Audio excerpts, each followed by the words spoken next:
Sejam bem-vindos ao Partículas de História Militar número 8. Meu nome é Daniel Ibarra e hoje nós vamos falar sobre a Batalha de Tsushima, que foi uma tunda desgraçada que os russos tomaram da japonesada ali no Estreito da Coreia. Meu querido Glênio Madruga, tudo bem com você? Tudo jóia, saudações cavalarianas para ti e para todos os nossos ouvintes, é sempre um prazer estar aqui. É sempre um prazer falar de tunda russa, né? Sempre, sempre. É Vale a sempre. pena até acordar de noite para lembrar que os russos apanharam. É verdade. Mas vamos falar. A Batalha de Tsushima, ela está colocada dentro de um contexto maior que a Guerra Russo-Japonesa, começou ali no Exato. iniciozinho do século XX. Fala um pouquinho dessa Guerra Russo-Japonesa pra gente, Mac, e Falo, pra gente chegar até a Batalha de Tsushima. vamos lá. A Guerra Russo-Japonesa, como o próprio nome já dá dica para a gente, né? Ela opôs o Império Russo e o Império do Japão na disputa pela região da Manchúria e da Península da Coreia. Para a gente situar geograficamente com um pouquinho mais de precisão, a Manchúria é uma região no leste da Ásia, que compreende ali o nordeste da China e uma parte da Sibéria. Né? É aquela parte do continente a qual está colada ali a Península da Coreia, ou das Coreias, ou Península Coreana, chame como quiser. Longe de ser um conflito que estourou de repente, a Guerra Russo-Japonesa aconteceu depois de vários anos de atrito entre o Japão e a Rússia, até que finalmente, em 8 de fevereiro de 1904, o Japão atacou os navios russos em Port Arthur. Então, né, vem um Djavan na memória, assim, de a gente já viu O alguma coisa, Djavan né? é ótimo. É, Marinha Vem, japonesa, né, ataque surpresa, uma marinha inimiga no porto, né, dá uma lembrancinha, né? dá uma lembrancinha pra Pearl Harbor, isso é verdade. Dá, Só não dá. tem aviação, né? Não, ainda não. Graças a Deus, não é? Senão a Pensa, tunda teria sido maior, né? pensa, que desgraça que ia ser. Pense numa lapada. Exatamente. Então, né, batalha após batalha, os japoneses venciam os russos em terra, daí veio a batalha de Tsushima, com 2 dias de combates, um desastre fenomenal e um pedido de paz por parte dos russos.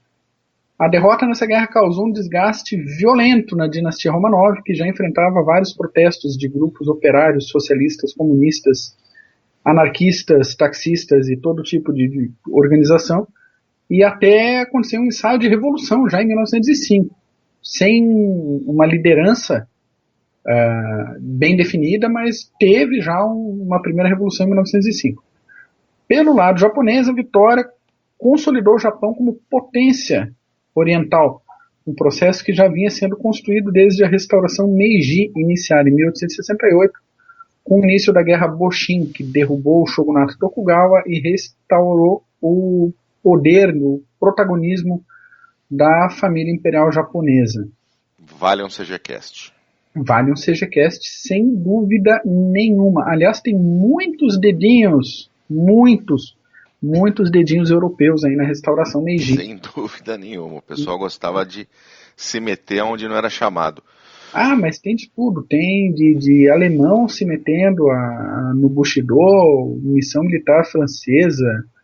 É muito legal esse período da Guerra Boshin e os desenrolares da Guerra Boshin. Bem bacana pra gente fazer um CGCast depois. Maravilha. O importante é que o Tom Cruise não tá lá, né?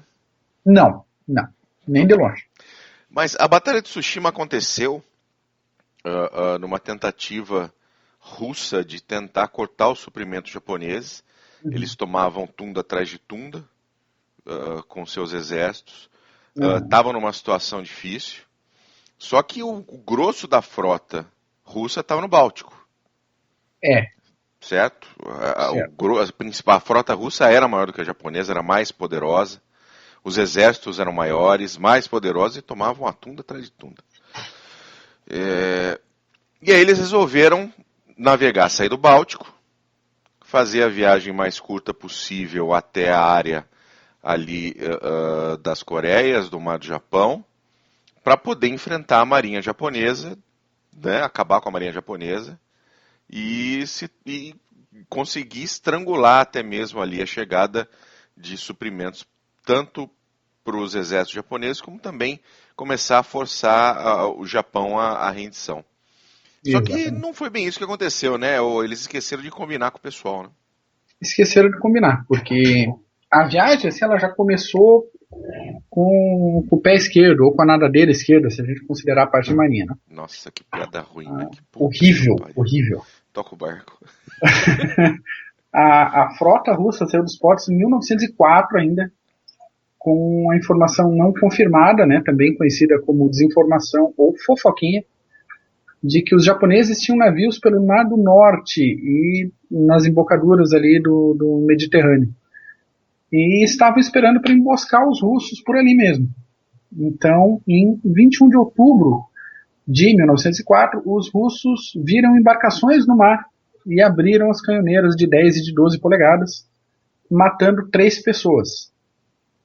Só que, né, não eram japoneses no mar, eram barcos pesqueiros ingleses e suecos. Então, como nenhuma desgraça é suficiente para o russo, além de atirar em ingleses e suecos, eles ainda atiraram na sua própria escolta, matando um padre e um marinheiro da Marinha Russa. Tá, deixa eu entender. Eles Ah, confundiram navios, barcos pesqueiros, isso, independente de qual era a sua origem, com torpedeiros japoneses. perfeito. E também confundiram os próprios navios com navios inimigos e também atiraram nos próprios navios. Ah, mas daí já com a informação de que eram navios militares. É, Aquele né? negócio, Aí já sem, apareciam navios militares, pelo menos, né? é, Tá. É, não vai começou saber a bem. névoa, né, aquele negócio, barco por perto, todo mundo com o negócio na mão, um russo bêbado no binóculo para tentar identificar alguma coisa, claro que ia dar rolo, né? Só que aí a Inglaterra, Engrossou, nessa né? situação de agressão, né, engrossou com a Rússia. E em vez de abrir uma outra guerra, eles só fecharam o canal de Suez para os russos. Então os russos tiveram que dar uma pequena volta em todo o continente africano, chifre da África, para poder chegar no Índico, que seria teoricamente só atravessar ali o Mediterrâneo, né? Sim, sim. E fizeram uma viagem até chegar no Japão de 33 mil quilômetros. Lembrando aí que uma volta completa na linha do Equador dá aproximadamente 40 mil quilômetros. Então a gente está falando aí de quase uma volta ao mundo e 8 meses no mar, com embarcações e com tripulações precisando de pesada manutenção no final da jornada. Tá, como é, né? Não começou bem. Como é que foi essa viagem, Mac? Foi horrível, né? Nenhum dos navios estava realmente preparado para fazer um deslocamento desse tamanho, então faltou comida, faltou água, faltou carvão, faltou disciplina, faltou vodka, Não, aí não faltou pode. peça de reposição, faltou tudo que podia faltar, faltou, né, no meio do caminho. Então, fora aquilo que a gente sabe do acúmulo de craca nos cascos. Né? Então, já são navios vapor lentos e ainda começa a juntar um monte de coisa grudada no casco, fica puxado para fazer 33 mil quilômetros. É, eles fizeram algumas paradas, né, durante a viagem para reabastecimento. E Uhum. os navios russos, olha só que coisa, né? Eu acho a inteligência do comandante absolutamente fabulosa. Não, os navios saíram lá do Báltico, né, desceram pelo Mar do Norte, Uhum. né, atiraram em pesqueiros britânicos e suecos, não puderam passar pelo Canal de Suez, foram fazendo paradas ao longo do caminho, né, para poder reabastecer de água potável, de carvão, de comida, seja lá, o que for necessário, qualquer Uhum. destilado possível parecido com vodka. E aí, numa das últimas paradas, os navios russos, eles simplesmente se abarrotaram de carvão. Até a tampa, Sim, tem que fazer mais viagem rápida. sobrepujando inclusive o limite, a capacidade em peso para eles poderem carregar esse tipo de mercadoria. Uhum. Então eles chegaram ao Estreito de Tsushima com os navios em péssimas condições de manutenção, com tripulações cansadas e bêbadas, com excesso de peso Uhum. e cracas, E obviamente, isso crack. faz parte da manutenção, e cracas no casco do navio, diminuindo drasticamente a velocidade que eles podiam atingir e, obviamente, a manobrabilidade. Perfeitamente. Lembrando que eles passaram por Tsushima por uma decisão específica do comandante da frota. Né? Qual era o nome E do comandante da frota também aqui? Era Rozestvensky. Eu tenho que ler devagar, eu fiz uma anotação aqui, eu tenho que ler devagar, senão eu não consigo o gaguejo. Rozestvensky. Rozestvensky, é diferente. É diferente. Diferente. Ele era veterano da guerra de 1877 contra os otomanos. Ele tinha um tempinho de carreira aí já. A gente tá falando de 1904, 1905. Que coisa, né? Pois é. E aí eles chegaram no Estreito de Tsushima, foram avistados por navios patrulha japoneses, que transmitiram via rádio a posição dos navios russos. Perfeito. E os russos não viram os japoneses. Né? Eles não viram os japoneses. E o japonês, para você ter uma ideia, é complicado isso, né? Depois o Zuquinha ele fica bravo com a gente. Bravo com a gente. Finlândia, Zuquinha. Para você ter uma ideia, os japoneses conseguiram ver até a cor da chaminé dos navios, que eram amarelos. E os russos não viram o japonês. Então, quando os russos entraram no estreito, os japoneses puderam simplesmente parar, fazer toda a sua estratégia, que já estava montada, aliás, sim, pelo Togo, era uma estratégia em 7 partes, até a destruição total da frota russa, e ele pôde simplesmente fazer com tranquilidade, com calma, porque russo nenhum viu navio japonês, até que os japoneses estivessem com a sua frota completa já pronta para a batalha. E aí a gente está falando de mais de 80 navios japoneses atacando a frota do Kizar por tudo que é lado, né? Não tinha por onde... Não tinha como fugir. Não tinha como não ser atacado. Não tinha... O incrível é realmente a frota russa ter entrado feito um pato, né, na armadilha. Veio pato. Tranquilamente. O Rozestvensky, quando estava dando a volta na África, ficou sabendo ali, passando pelo lado de Madagascar, ficou sabendo que os japoneses tinham tomado Port Arthur, né? Então ele teve a brilhante decisão de falar assim, vamos pelo Estreito de Tsushima, que é mais perigoso, mas é mais perto, para a gente chegar até o porto de Vladivostok, onde tinha que ser feita ali a concentração para depois abrir um fronte decente, um fronte naval contra o Japão. Não, senão eles tinham que dar a volta por todas as ilhas japonesas, né? Mas passeio no parque, né? Deu a volta na África inteira. Não custava dar mais uma e aí carvão tinha, não sei se tinha água, comida, paciência. Pois é, tem mas isso. Mas carvão tinha. Isso.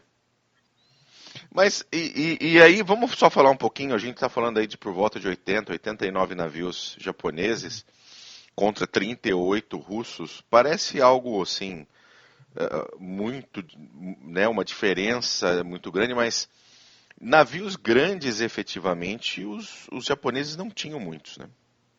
Não. Desses 89 navios, 37 eram pequenos torpedeiros. Sabe aqueles que eles confundiram lá no Báltico?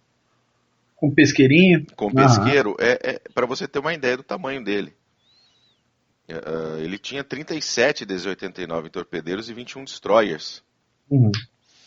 E tecnicamente não é para ser tudo isso. Até porque a tecnologia geral da época ali dos combatentes não permitia muita coisa, né? Não. A gente está falando aí de navios, os maiores navios japoneses e russos, girando na faixa de 15 mil toneladas, né, em termos de comparação. O USS Iowa da Segunda Guerra Mundial desloca 45 mil toneladas. Né? Então, 3 vezes mais o peso, quase 3 vezes o tamanho também de comprimento, né?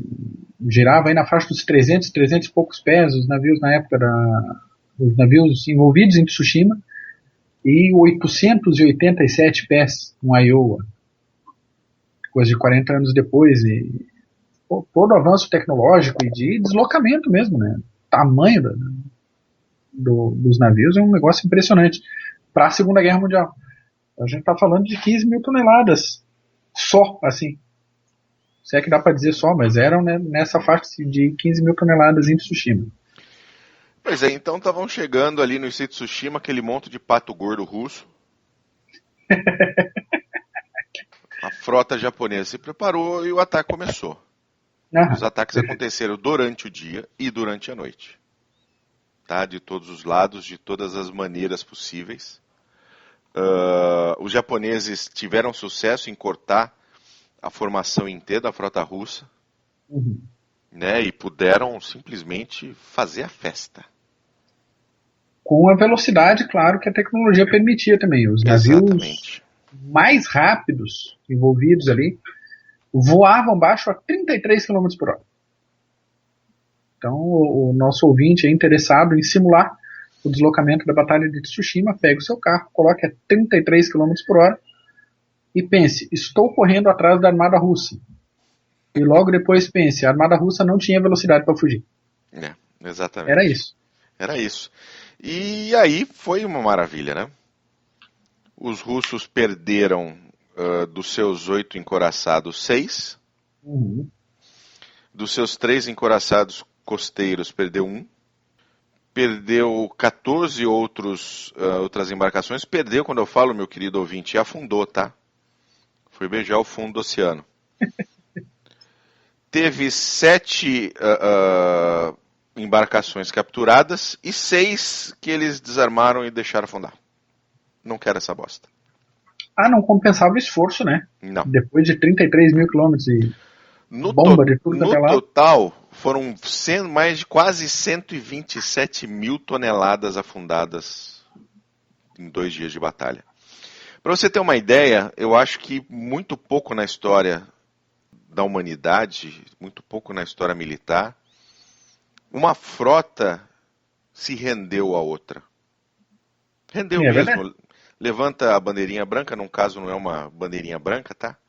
Mas é um sinal que eles chamam de XGE, que quer Olha só a dizer informação eu me técnica. rendo. E o nosso amigo Rozhestvensky e mais o seu companheiro Nebogatov, esse tem mais Gostei carinho da de russo. pronúncia, hein? Gostei da... Nebogatov, gostou, né? Uhum. Eu tô aprendendo. Pediram arrego mesmo. Pediram realmente que se rendessem, que parasse aquele massacre que ocorreu em Tsushima. Lembrando que ninguém estava realmente preparado para um embate desse tamanho, né? Tsushima é considerada como o primeiro grande embate entre navios modernos, né? Feito Sim, totalmente de aço. sim.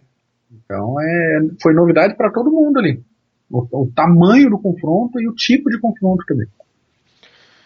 No final das contas, frota completamente destruída, apenas 3 pequenos navios conseguiram chegar a Vladivostok, fugidos, Conseguiram fugir? com o Rabitovov entre as pernas.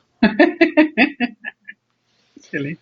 E isso garantiu a derrota russa na Guerra Russo-Japonesa em 1905, e os japoneses ficaram livres, leves e soltos para ampliar sua política externa agressiva Projetar e poder, né? projetar poder, e se tornou efetivamente, foi considerada a partir dali uma potência da Ásia, uma potência oriental, que vai ter o seu reflexo lá na frente com a Segunda Guerra Mundial, depois com a invasão da China em 1937, e tem muita coisa ainda para falar, mas foi... É. E lá na Rússia a coisa ficou feia, né?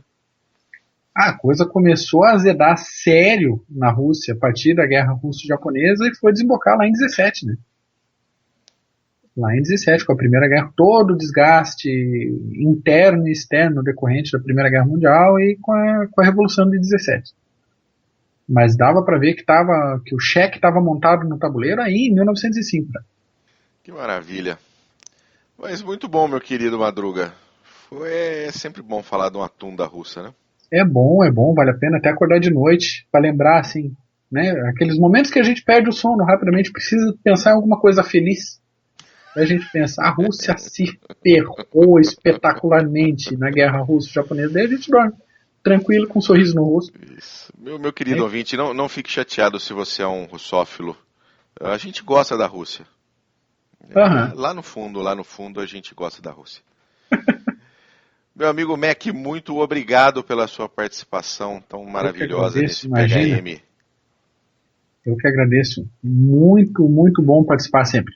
Maravilha. Meu amigo ouvinte, obrigado, um abraço, tchau. Valeu.